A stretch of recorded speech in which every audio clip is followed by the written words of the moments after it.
Uhawe ikaze mu kiganiro inyigisho za Bibiliya. Muri iki kiganiro tugenda turaba ibice vy'ivyanditswe muri Bibiliya yera ijambo ry'Imana, tukarimbura insiguro yavyo. Ni ikiganiro gitanga inyigisho z'ivyanditswe vyera mu kiringo c'imyaka 5. Inyuma y'icigwa turaguha inomero woturonderako igihe wogira ico ugomba guterera canke kubaza. Kaze twumvirize kandi twigishwe.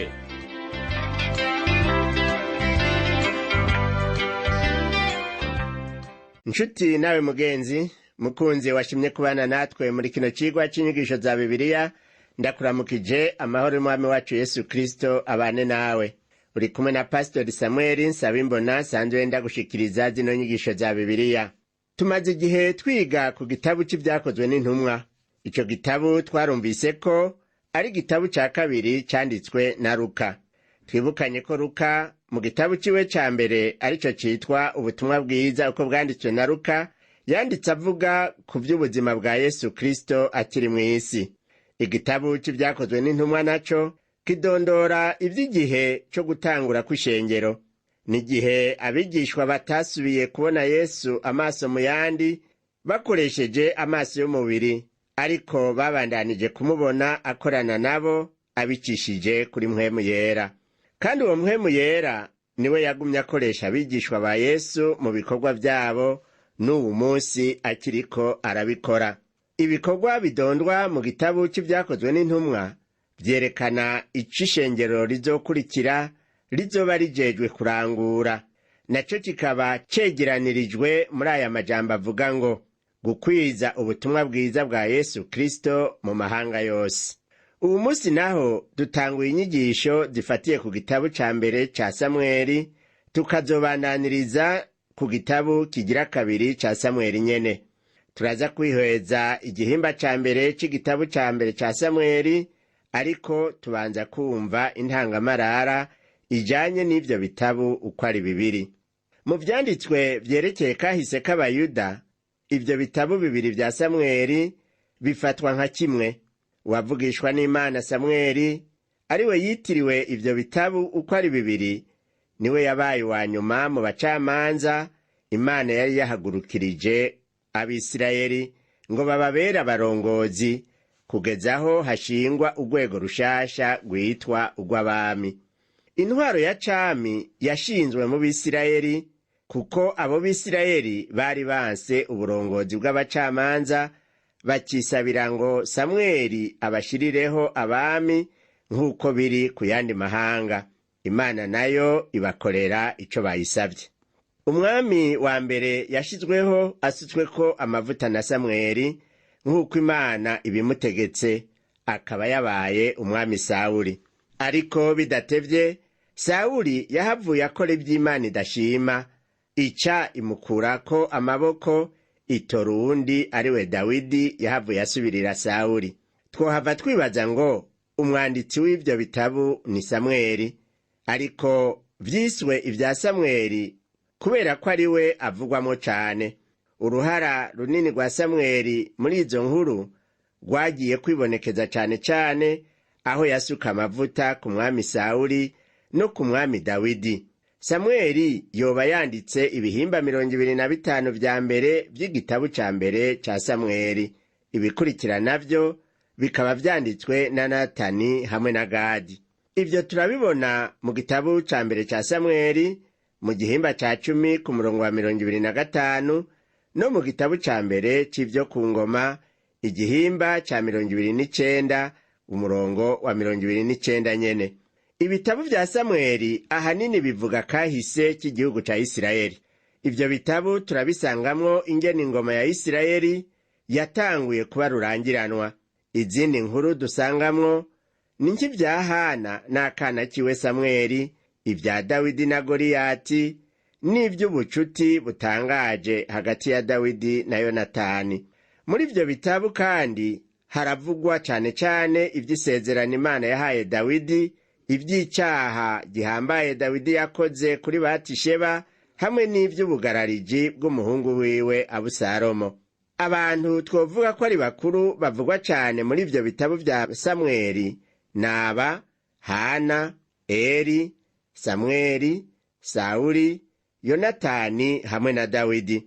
Muri ibyo bitabu hari amajambo atatu twofata nk'amajambo y'urufatiro, ariyo yaya: irya mbere n'amasengesho, irya kabiri n'ubukuru bw'ubwami bwa Isirayeli, hamwe n'irya gatatu rivuga ubukuru bw'ingabire yo kuvugishwa n'Imana. Reka rero twihweze mu ncamake ivyo bintu uko ari bitatu. Ivyo bitabu bibiri vya Samweli harimwo amasengesho menshi. Igitabu ca mbere cugururwa n'isengesho, kandi igitabu ca kabiri naco kirangizwa n'amasengesho.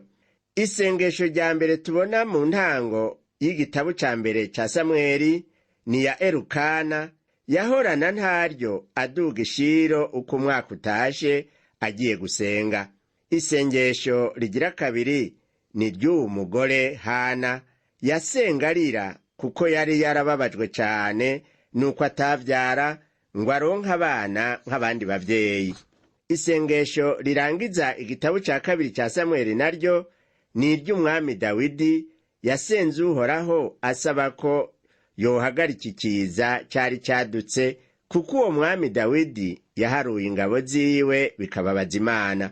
Ku vyerekeye naho ubwami bwa Isirayeli, igikuru twovuga nuko muri ivyo bitabu ariho tubona ivyo hinduka ry'intwaro. Ubwa mbere ubutegetsi bwari ubw'Imana, aho bwari burongowe n'abacamanza Imana yahagurukije ngo babe ari bo batunganiriza Abisirayeli. Hanyuma haba ubutegetsi bw'umwami.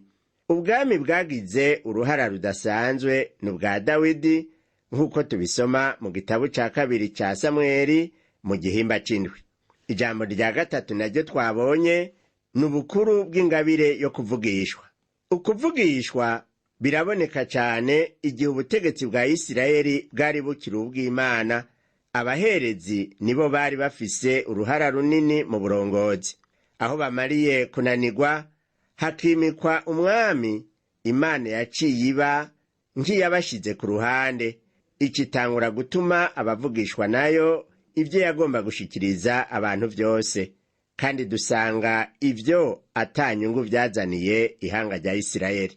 Umuzo w'ubwami ufise isiguro ikomeye mw'ijambo ry'Imana, haba mw'isezerano rya kera canke mw'isezerano rishasha. Ubutumwa bwa mbere tubona mw'isezerano rishasha nubwo Yohana umubatizi yashikirije mu gitabu c'ubutumwa bwiza uko bwanditswe na Matayo mu gihimba ca gatatu umurongo wa kabiri, havuga ngo nimwihane kuko ubwami bwo mw'ijuru buri hafi. Burya no mw'isi Imana ibigomba ko ibihugu bigira uburongozi bwiza.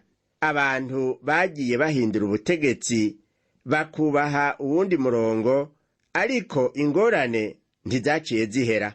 Icomara ingorane si uko hahinduka ubutegetsi, ariko nuko hohinduka imitima y'abantu. Aho Yesu umwami w'amahoro azoba ari wari ku nganji muri iyi si, uburongozi ntibuzoba buhagaze ku bikorwa nk'ibiriho uwu munsi. Nta nteguro z'iterambere no gukingira ibidukikije zizoba zikiriho nk'uko biharawe uwu munsi. Buzoba ari ubwami burangwa no kugororoka, amahoro azoba atwikiriye isi yose nk'uko amazi ashashe mu kiyaga. Ivy'umuzo w'ubwami bwa Isirayeli navyo, nk'uko tubisoma mu bitabu vya Samweli, biratwigisha ivy'ubwami bw'Imana buzoza. Turushirizaho kwigishwa ku bintu bitatu vya nkenerwa kugira ngo habeho ubutegetsi bwiza. Ica mbere nuko hakenewe umwami afise ububasha, agaca akoresha ubwo bubasha bwiwe mu bugororotsi. Ubwa kabiri naho hakenewe umwami avuye ku Mana. Ubugira gatatu hakenewe rero umwami yubaha Imana akayumvira muri vyose. Umwami Yesu Kristo ari we mwami w'abami niwe isi ikeneye kugira ngo ironke amahoro. Inyuma y'ayo majambo y'intangamarara duhejeje kumva, twagomba tuganire ku gihimba ca mbere c'igitabu ca mbere ca Samweli. Igikuru kivugwa muri ico gihimba ca mbere ni ivy'ukuvuka kwa Samweli. Tudatevye rero dusome mu gitabu ca mbere ca Samweli igihimba ca mbere imirongo ibiri ya mbere ivuga ngo: hari umuntu w'iramatayimu sofimu mu misozi y'Abefurayimu yitwa Elukana. Yari mwene Yeruhamu, Yeruhamu wa Elihu, Elihu wa Tohu, Tohu wa Sufu w'Umwefurayimu. Yari afise abagore babiri, umwe yitwa Hana uwundi Penina. Penina niwe yavyara, ariko Hana yari ngumba. Hano rero turumvise yuko Elukana yari afise abagore babiri. Ariko rero ntiduhave twihenda ngo Imana yaremera yuko agira abagore babiri. Burya ibyo twumva mu nkuru zo mu ijambo ry'Imana si vyose Imana iba yemera. Hari biba birimwo vyanditswe nk'uko vyabaye mu kubaho kw'abantu. Akarorero turabona ingene Satani yabeshe. Ivyo biranditswe nk'uko nyene vyabaye, ariko si vy'Imana inezerererwa.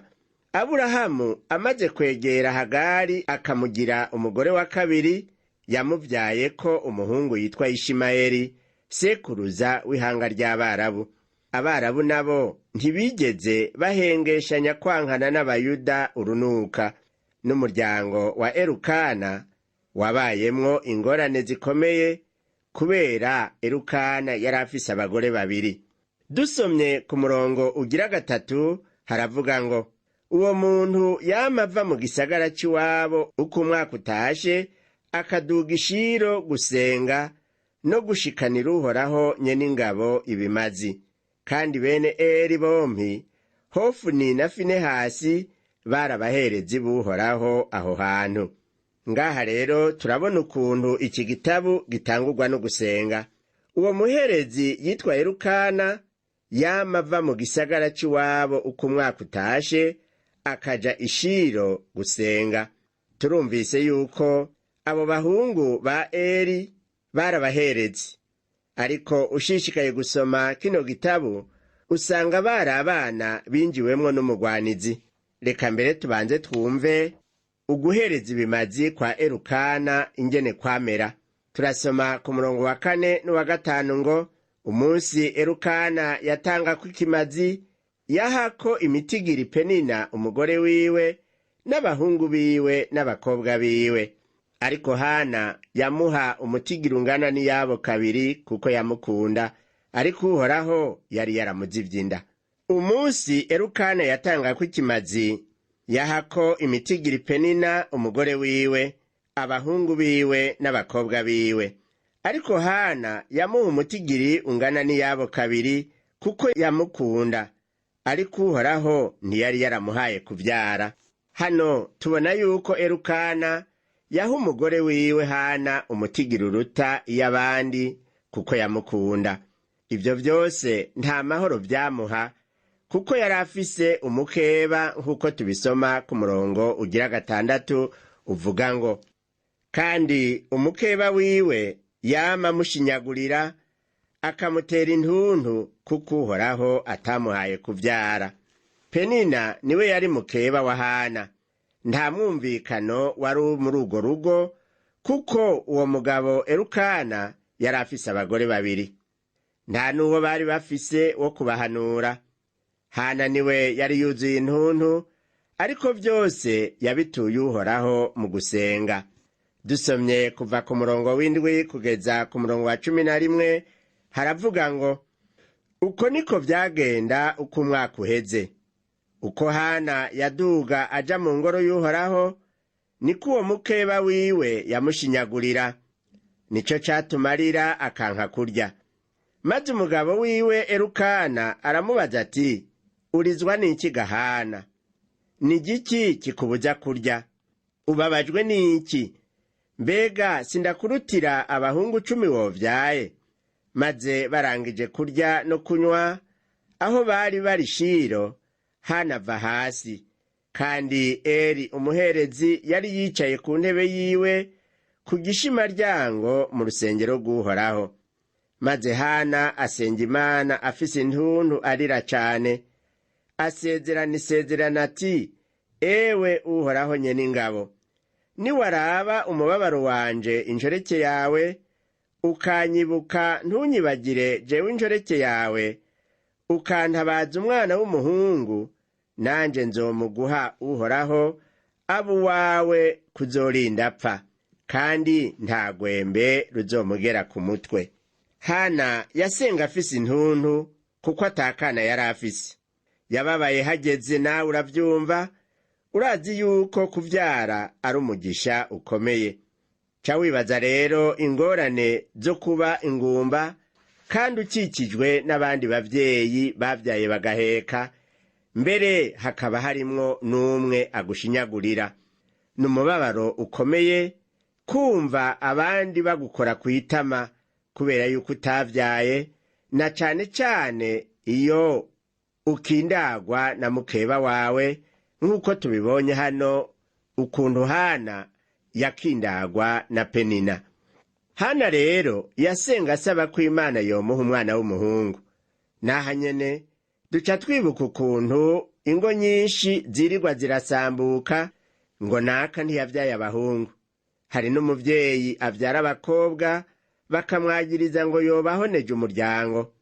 Erega hari n'abakubitwa, abandi mbere bagahohoterwa bikomeye ngo ntibavyaye abahungu. Nshuti yanje unkurikira, urumva ko Hana atarira busema aho yasenga asaba umwana w'umuhungu. Kandi muri uko gusenga kwiwe, Hana ariko ararira yashirako n'isezerano yemerera Imana ibintu bishika kuri 2. Ivyo navyo nibi. Yavuga ati, umwana wompa nomuguha akaba umuherezi. Ati kandi nomugira umunaziri agenewe igikorwa cawe. Reka rero dushishikare dusome ku murongo wa 12 n'uwa 13. Iravuga ngo, nuko akomeje atyo gusengera imbere y'Uhoraho, Eli yitegereza umunwa wiwe, kuko Hana yavugira mu mutima akubita umunwa gusa, ariko ijwi ryiwe ntiryumvikana. Nico catumye Eli yiyumvira ko aborewe. Eli yari umuherezi. Abonye Hana akubita iminwa atavuga, nta kundi yaciye yiyumvira ati, uwu mugore araborewe. Ivyo yavyiyumviriye kuko hari n'abandi bahora baja mu ngoro y'Uhoraho baborewe. Ariko Hana we yakubita iminwa avugira mu ntamatama, kuko yarazi yuko naho atoterera ijwi hejuru, Imana yo imwumva. Ni Imana yumva ijwi ritumvikana. Haleluya! Erega ni ya Mana ibona n'ibitaboneka. Twumve ico Eli yabwiye Hana. Dusome umurongo wa 14 n'uwa 15. Haravuga ngo, nuko Eli aramubaza ati, uzogeza ryari kwa muborewe? Genda uhebe uwo muvinyu wawe. Ariko Hana aramwishura ati, oyaye mwami wanje, ndi umuntu yabonye amagorwa, nta muvinyu nanyoye canke ikindi kiboreza, ariko nariko ndasuka amajojwa yanje imbere y'Uhoraho. Mbega uwu munsi turasenga kugeza aho womengo turaborewe? Umengo nyabona umwete wo gusenga ku batari bake utera ugabanuka. Ivyo biruko mu gihe ijambo ry'Imana rivuga ko mu gusenga dukwiye gusenga ubudasiba. Reka rero twongere twumve ico Hana yabwiye Eli, dusomye ku murongo wa 16 tubandanye kugeza ku wa 18. Hana yavuze ati, ntugire ngo ndi umuntu w'umunyangeso mbi, kuko aka kanya kose namye mvugana umubabaro n'amaganya bindengeye. Maze Eli aramwishura ati, nuko niwigira amahoro, Imana ya Isirayeli iguhe ico wayisavye. Nawe aramwishura ati, numpangaze jewe injoreke yawe. Maze uwo mugore arigira, araheza ararya, ntiyasubira kwiraburanirwa namba. Hana ntiyasubiye kwiraburanirwa kuva aho umuherezi amariye kumutahura kandi akanamuremesha. Uwo mugore yari yamaze kwizera yuko Imana yumvise amasengesho yiwe kandi izoyishura. Aho ubona abakozi b'Imana bafise amabanga menshi. Kimwe mu bintu bajejwe ni igikorwa co kwakira abababaye bakomeretse ku mutima, bakabumviriza, bagaheza bakanabaremesha. Erega ijambo ryiza rirakanda rirasomora, eka n'uwubabaye araheza akirugwa. Kuba ufise ibikubabaje ku mutima ukabura n'uwo ubiyagira ni ingorane zikomeye, ariko kuronka uwo ubiyagira ukamwumviriza kandi akagutahura ni igice kinini c'inyishu ku ngorane zawe. Imana ishimwe kuri Hana, yaronse uwadondera ibimugoye akamwumviriza nawe akamuremesha, mbere akanamubwira ati nuko niwigire, Imana ya Isirayeli iguhe ico wayisavye. Nshuti yanje mukozi w'Imana, igihe hagize uwukwitura naho wowe udafise inyishu itomoye ku kibazo ciwe, mwumvirize kandi umwishure neza. Twumvise ngo maze uwo mugore arigira, araheza ararya, ntiyasubira kwiraburanirwa namba. Inyishu y'Imana turayibona ku murongo wa 20 havuga ngo, igihe kiragera, Hana asama inda avyara umwana w'umuhungu, amwita Samweli, ati kuko namusavye Uhoraho. Iryo zina Samweli risobanurwa ngo narumviswe n'Imana. Koko Imana yarumvise umuniho wa Hana. Uwu munsi ibintu vyarahindutse, benshi ntibakibona yuko kuronka umwana ari umugisha uva ku Mana. Uzokumva hirya no hino hari abantu bamamaza ngo kororinda, kororinda. Ivyo vyose bikaba bifise intumbero yo gutsimbataza icaha. Bagerageza kurondera amategeko yoshiraho uburenganzira bumeze gutyo bwo gukororinda, ngo kugira ngo bagabanye inkurikizi z'icaha c'ubusambanyi. Ariko baba bageretse icaha ku kindi. Uhejeje gusambana agaheza agakororinda, abageretse kuri ubwo busambanyi icaha c'ukwica. Rero nshuti yanje, menya yuko ushobora no kuba uri kurica ubugingo bwawe mu gihe uri kurarondera gukororinda. Imana ihimbazwe yo yishuye amasengesho ya Hana, ikamuha umwana, akaba ari we Imana yahereyeko mu gushinga ubwami mu Bisirayeli. Tubandanije gusoma kuva ku murongo wa 24 kugeza ku murongo wa 28, turabona uwo mwana yaraherejwe Uhoraho ngo abe inyegu yiwe. Iyo mirongo ya 24 kugeza ku 28 iravuga ngo, amaze kumucutsa aramudugana, ajana n'ishuri imaze imyaka 3 n'ingero yitwa efa y'ifu n'umukuza w'urusato w'umuvinyu, nuko amujana i Shilo mu ngoro y'Uhoraho. Kandi uwo mwana yari akiri mutoya. Babaga nyashuri bazanira Eli uwo mwana. Maze Hana aravuga ati, mwami wanje, indahiro ni wewe nyene. Erega ni jewe wa mugore nari mpagaze iruhande yawe mwami wanje, saba Uhoraho. Uwu mwana niwe nasaba, kandi Uhoraho yampaye ico namusavye. Nico gitumye ndamuhaye Uhoraho, azorinda apfa ari nyegu y'Uhoraho. Nuko basengera Uhoraho aho hantu. Hana rero amaze guhabwa ico yari yasavye Imana, yaciye nawe ashitsa ico yari yayisezeraniye. Yatanze Samweli ngo abo gukora igikorwa c'Imana gusa. Nshuti yanje mugenzi, ibuka ico ijambo ry'Imana rivuga ku bijanye no gusezerana. Mbega wewe uri kurakurikira zino nyigisho, wumva hari cigwa uri kurakura muri ibi turiko turiga? Icambere ni uko utegerezwa kwitwararika mu gihe utanze isezerano ku Mana ngo ntubure kurishitsa. Turasoma mu gitabo c'umusiguzi mu gihimba ca 5 umurongo wa 4 ngo, niwasezerana isezerano ku Mana ntutebe kurishitsa, kuko idahimbagwa n'ibipfu. Umurongo wa 5 nawo uvuga ngo, wopfa umutagira icyo usezerana, hako usezerana ntushitse. Bwa bundi rero umuntu asezerana ntashitse ni igipfu mu nyonga z'Imana. Icigwa ca kabiri dukura muri ibi duhejeje kwiga nuko dufise Imana yishura amasengesho koko. Iyo Mana yarishuye amasengesho ya Hana, kandi nubu iracitwararika kwishura kuko ni Imana idahinduka. Igomba kwishura isengesho ryawe, nawe ikigusaba ni ukuguma uri umwizigirwa. Mu cigwa gikurikira tuzorabira hamwe ukuntu Hana yanezererewe imbere y'Imana, bigatuma aririmba ashima Imana yiwe. Tuzoganira ku vy'ivyaha vy'abahungu ba Eli umuherezi n'imburi yahawe ab'inzu y'uwo Eli umuherezi. Mu kurangiza rero nagomba dufatanirize hamwe gusenga kugira ngo nawe mu mitwaro yawe Imana ikongerereze ukwizera n'ukwihangana, maze nayo ikumve yongere ikwishure nk'uko yishuye Hana. Uwihanganye mu gihe c'amagorwa niwe azokira. Reka dusenge.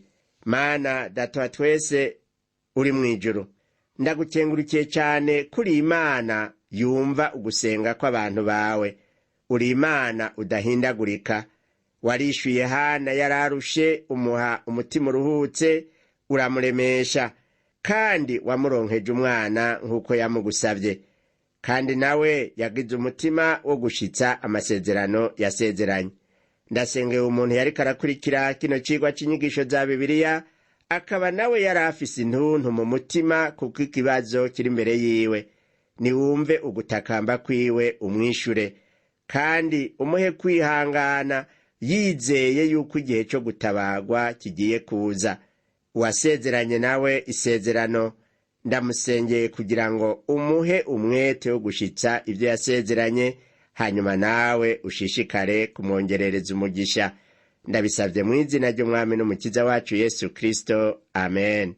Icigwa cacu co kuri uno munsi kigarukiye ngaha, naho ubutaha Umwami wacu Yesu Kristo aguhezagire.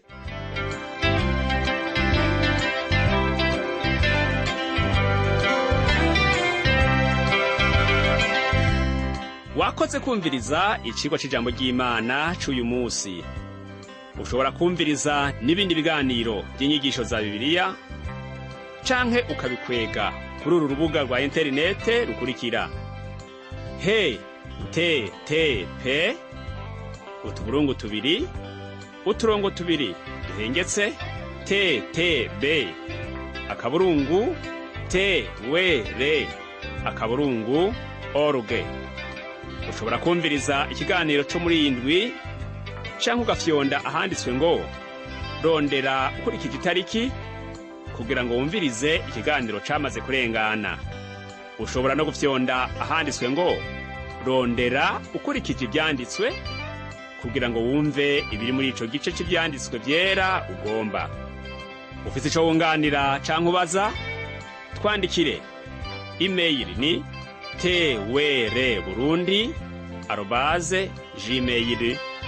twrburundi@gmail.com.